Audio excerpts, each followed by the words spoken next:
Welcome, Dillon, Montana. This is Southwestern Montana News, where the real news flows downstream. How are we doing? I'm doing good, buddy. How are you? I'm doing good. What's All the right. good news? There is so much good news. I'm excited about the story that I'm going to do today, but before we get to that, I'm excited to have our shops open again. Yes. I've seen a gradual reopening, not just of businesses, but of actual people on the street coming in the shop. Right. So that's been really uplifting for us individuals that own businesses. So it's good. It's busy downtown. There's been a lot of traffic. Yeah. You see some new face, economic boost, and good news is the river's open. That is good news, and I've got some good news, Corey. So through the pandemic, I had often wondered what it's like not only to have children at home, but to be an educator and now be in the need to educate your own students from home as well, using the online resources that they have. So my curiosity led me to reach out to two of my close friends who are both educators here in Dillon, Sarah Gibson and Tessa Bartlome, both here in Dillon, and I asked them to sit down with me and kind of talk me through what this has been like. I wanted to know what a typical day looked like, what some of the challenges were, and maybe what they see going forward into the fall as we restart next year's school year. So here's what Tessa and Sarah had to say when I sat down with them. My name is Sarah Gibson, and I teach at Dillon Middle School. I teach 6th grade and 7th grade social studies, and I've been teaching for a total of 20 years, 13 years in Dillon District 10. My name's Tessa Bartlome. I'm the art teacher at Dillon Middle School. I teach 6th, 7th, and 8th grade art, and this is my 15th year in the district. Yeah, so of course we've all heard about how quickly teachers have had to learn the technology to be able to communicate with the students and the parents alike. So I think I come from an educational technology background, so I knew how to use a lot of the tools, but actually implementing those tools was a different story. Then being able to collaborate with our colleagues, but from a distance, we're used to collaborating with each other, you know, by walking down the hallway and talking to our colleagues. But we had to learn things pretty quickly, and I feel like we did a really great job, but that was one of the hurdles of going online with our students. I think for me, one of the biggest hurdles is I'm not really big into technology, and usually the second half of the year, most of my time is spent working on three-dimensional art. And when we transferred to a remote learning platform, I had to assume that kids only had paper, pencil available to them, but I still wanted to keep my lessons exciting and fun and keep that in mind as well. So that was difficult. So at the middle school, we have adopted Google Classroom as our primary platform for being able to push out assignments to students, reveal their grades, they turn in their work on there. So everything they need is basically, it's like tethered from Google Classroom, and then there are other programs that teachers use, but they're posted there to be able to communicate and keep everything neat and tidy in one location. So that's a great way to communicate with the students, and it also includes Gmail. A lot of students didn't know that we had Gmail at the school, but this platform we just brought into the district within the last 2 years, and so fortunately we had that in place and were able to use it. That's a great way to communicate with the students. But as far as communicating with parents, you know, I think staff members have done whatever it takes to communicate with parents. So email, that's a powerful tool right now, is being able to email students, placing phone calls to parents. You know, I've offered to go to students' houses and work from a distance outside their house with them. I think teachers are willing to do whatever it takes to be able to make the work, you know, doable for the students. And I really feel like I don't want to put any pressure on the parents. I really want the students to do as much work as they can independently. And I think one of the things that helped us as a middle school is adopting the same format. Everybody's using Google Classroom. And one thing that made it a lot easier is some teachers were already using Google Classroom, so the kids were familiar with it. So I think the transition from classroom into remote learning was probably easier for kids than for parents, because it was something that they had seen before and something that they were familiar with. With parents, it's a little bit different, but it's nice when everybody's doing the same thing.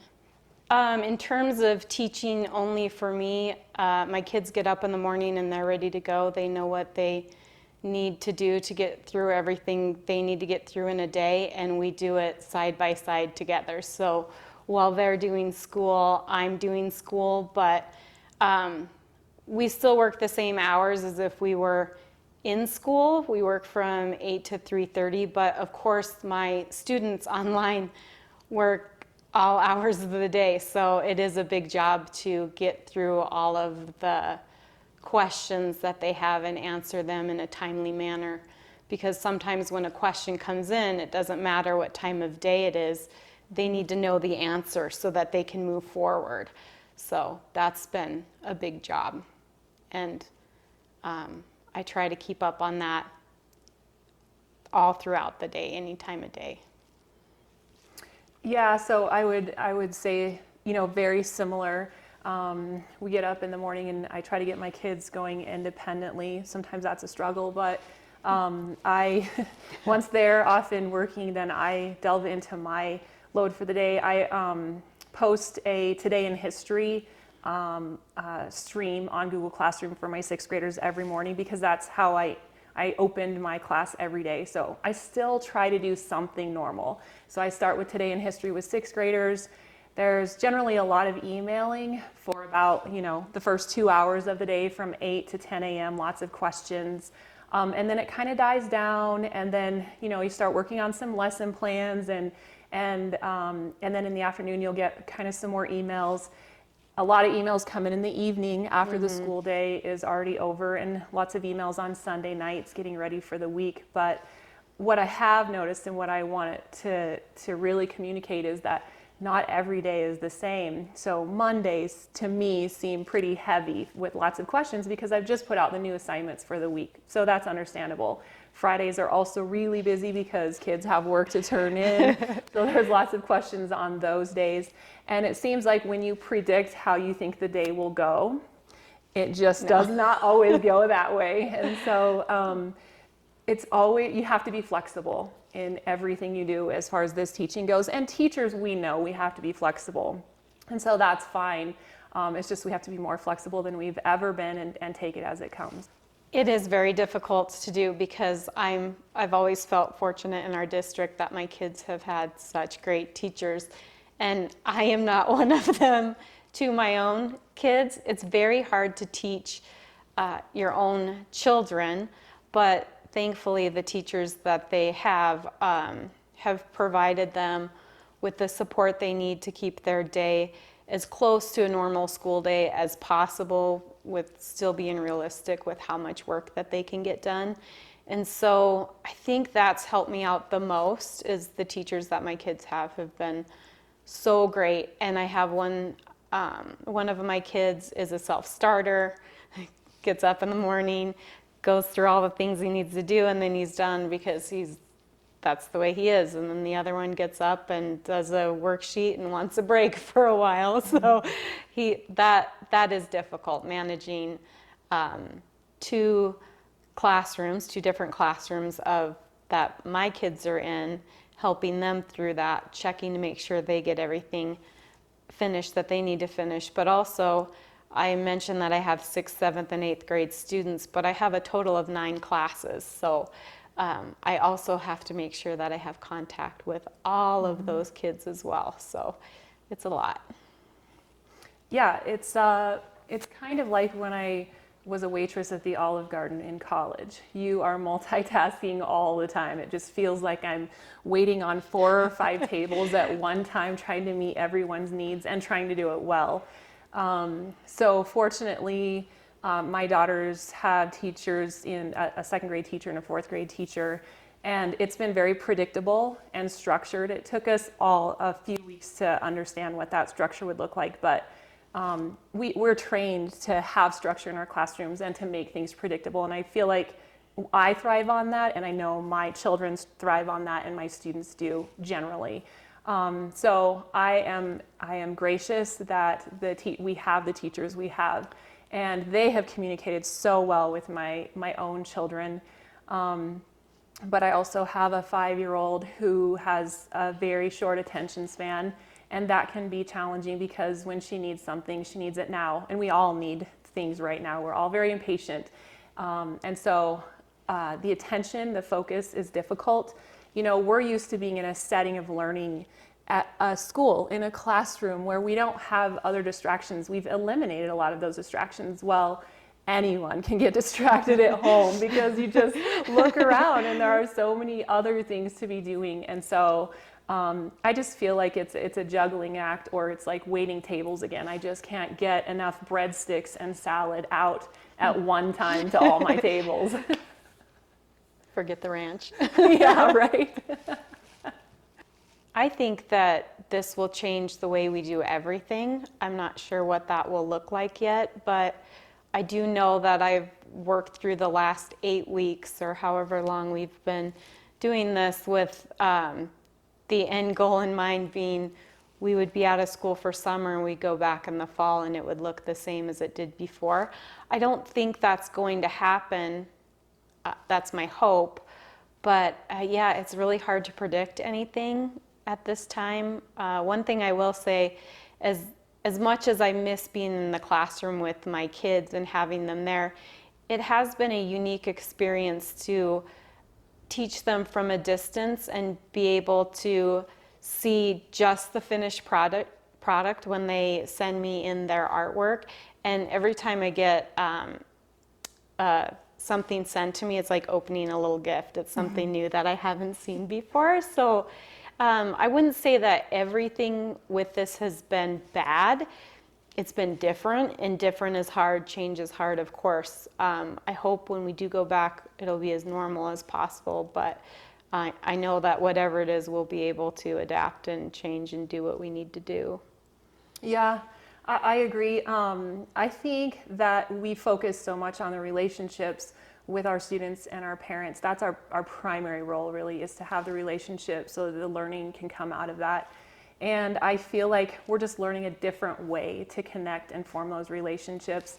And although we've relied on it being, face-to-face for so long, and we are missing that right now, if we have to have, we go back to school and we have to have students who are gone because they're ill or they're traveling, or for whatever reason, we do have students who are gone for a week or a long period of time. I feel like now we just have the resources to be able to stay in contact with them. And now more than ever, parents are involved in the school and they're viewing the website and Facebook and realizing that this is the power of technology and the power of social media, and it's never been more needed than it has and is right now to education. And so I feel like we're seeing the value in it and the power in it. For a while, we maybe focused on the negative aspects of it, but really those things will always exist with any inventions. And so if we can use that power to become better educators,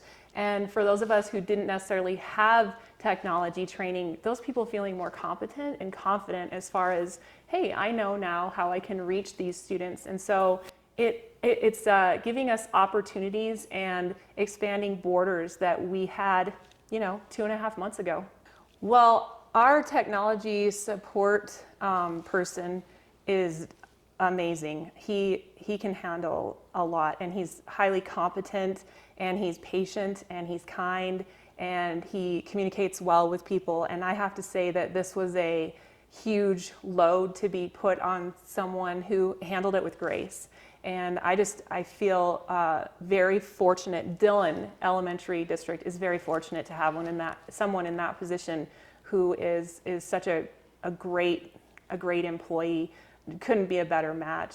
And I feel like my colleagues, all of us, have just really come together and communicated well with each other as far as like, hey, have you ever done this? How does that work? Have you been able to contact this student? Because they really feel like if they haven't heard from a student, it's alarming to a teacher because we care so much about our kids. And I feel like our colleagues are really communicating well with each other right now. And so I think everybody in the district really, I'm so proud of how we have stepped up in this unique time. And there's going to be a lot of positive things come out of it.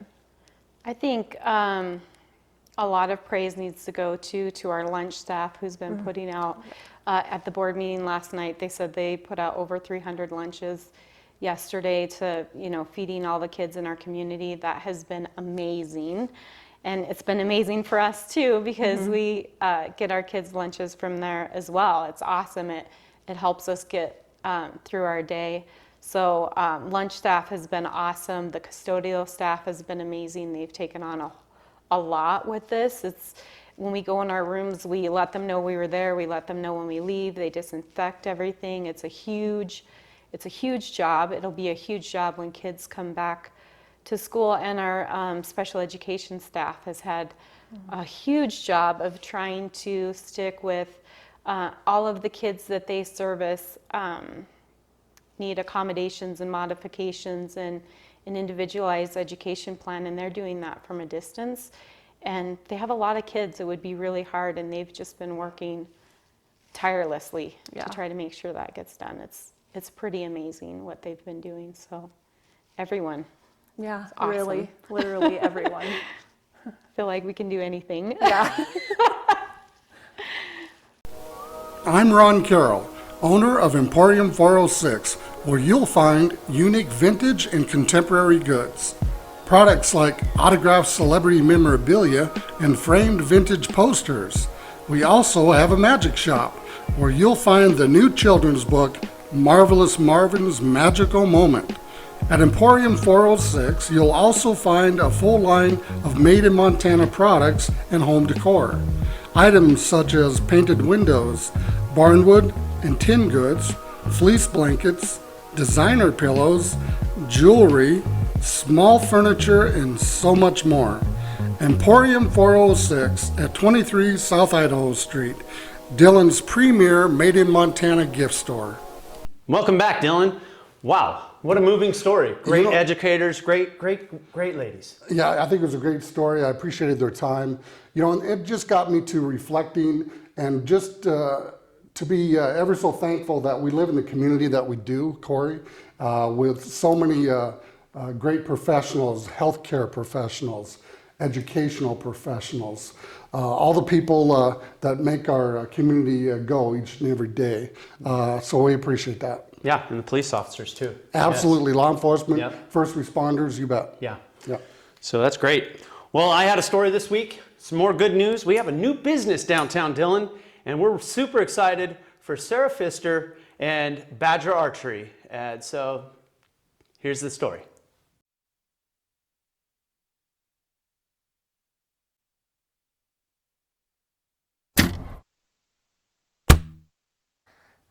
I'm Sarah Pfister. I'm the owner of Badger Archery. I'm going to have a full service pro shop here in Dillon. I'm going to be opening May 16th. 12 to 6 is going to be my hours on Saturday. So I'd love for people to come check the shop out. Here at our shop we have a range downstairs. It's a 20-yard indoor range. We're also going to have 24-hour access for members in 6 to 12-month blocks. So I have a full service pro shop here as far as I can do string replacements, tuning, any tuning you need. I have a nice selection of inventory, and I'm more than happy to help you get ready to go. So I started at Badger Archery because there was no archery shop here in Dillon. I actually first started in 2015 out of my garage, actually, and it's just kind of built up from there, and I kind of had a unique opportunity arise to be able to move into this space, and so here we are, and I am pretty excited for Dillon to have an indoor range. I would love to do some lessons, that kind of stuff. Ladies, intro to archery. Also, during the wintertime, I really want to do an indoor league and also a 3D league with 3D animal targets. I love Dillon. It's this nice little community, and it feels like people are really good about supporting each other. It's very positive. Stuff like what you guys are doing with Southwest Montana News. You guys are trying to support local businesses, and I think that's really cool. Oh, welcome back, everyone. Corey, that was a great story. What a great addition to the business community in Dillon. Yeah, and it's just right over here at the Andrus Hotel on the corner there. The basement's amazing. She has a full 20-yard range. Right. So she can teach you how to shoot. If you're already a pro or an avid shooter, go down there, get your scheduled out, and you can start shooting during the winter anytime at night. I think it's open 24 hours. That's what she said. So, really excited for a new business to come downtown. Absolutely. Yeah. And with that, let's go to Jeremy Crawford for this week's weather.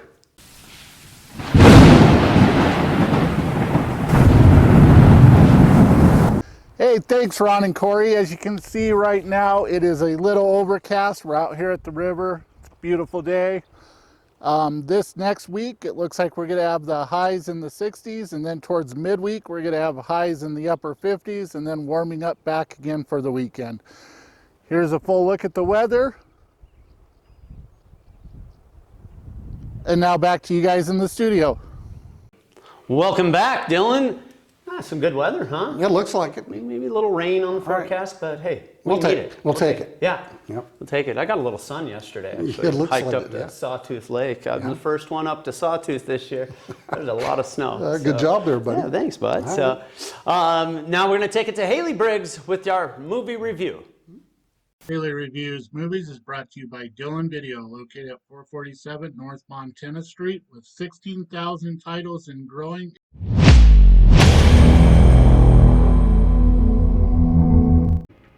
Harley Quinn is back in Birds of Prey. And soon enough, I was back on my feet. And it didn't disappoint. It was fun, fast-paced, action, not just a chick flick. My husband liked it too. And you don't necessarily need to watch Suicide Squad to get caught up if you want to. That's good. That's another good feature you can get at Dillon Video, so check that out. But I thought this was a really good movie to just unwind, and it was fun, so I would give it a 4 out of 5 stars. Well, welcome back, everyone. Well, Corey, 4 out of 5. That's not bad. Not bad. She does a great job. She does. I love watching her movie reviews. Yeah, they're super fun. Yeah. So. And now let's go to Wally Feldt for Did You Know, Dillon, Montana?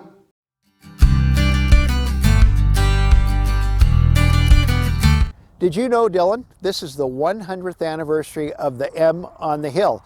The M came about from the class of 1919 of the Montana State Normal College. They wanted to give something back to the school upon graduation. They raised $400, which is about $6,200 in today's terms. It didn't get completed during 1919, but in 1920, Professor Wiseman came up with a design for the M. Students went on the hill with that design. They filled the design in with rocks and they whitewashed the rocks. Now the M Club came about in 1925. They took upon their duty as to maintain the M every year. It coincides with M Day, where the students on campus would clean the campus, M Club would go up and whitewash the M.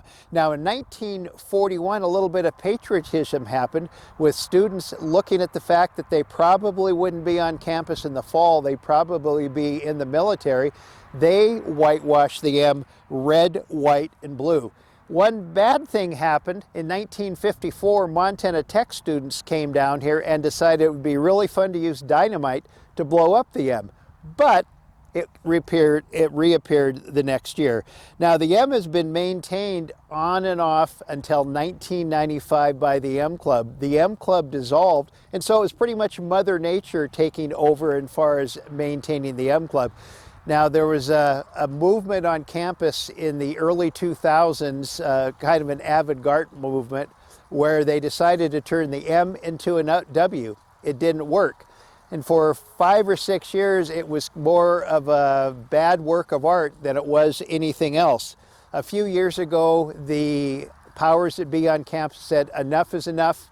They went back, they redesigned the M, and now we have the M again. And now the M is a hiking destination, a running destination for a lot of folks in Dillon. Now you know, Dillon. Well, welcome back. A lot of good history about the M. I grew up here and I'd never heard that story before, Corey. Well, you know, a bunch of Butte boys blew it up. I mean, they took dynamite up there and blew it up. That's crazy. I mean, who would have known? Right. I mean, that was in the 50s, but, you know, I think it's fun. Wally's doing a great job. Right, We're he is, having a yeah. fun time with him. He's just very, very knowledgeable about Right. what's going on and these little things that no one knew. I Right. mean, people know, but we didn't know. Yeah, never So heard. really excited, and really excited for the top 10 with Jeremy Church. And take it away. I'm Jeremy Church. This is the top 10 life after high school. Number 10, airline pilot. Number 9, bus driver. Number 8, banker. Number 7, news reporter. Number 6, college. Number 5, doctor. Number 4, car mechanic. Number 3, teacher. Number 2, police officer. And number 1, fashion designer. And that's our top 10. I'm Jeremy Church. Welcome back, everyone. That was awesome. Jeremy does such a great job with the top 10. Pop. He's great, man. He's having fun, He and, is. and we're having fun. And we're with having him. fun, too. So that's what the whole show is about, is Right. having fun and, you know, telling about good news. And we got good news. We do. Southwestern Montana News is going to be live streaming the BCHS graduation on the football field. So if you can't make it there and you were never invited by one of the family members, you can watch it at home, and we're super excited to be a part of that. So Absolutely. Yeah, that's going to be a good deal. First time ever for live streaming that. exactly, and it's a big deal. It is. Yeah, it's a big deal for all these kids that are graduating right now. They kind of had their whole year shortened, but at least they get a walk still, and that's very important. Very important for students to be able to do that. Yeah, I agree. And now let's go to big time for sports.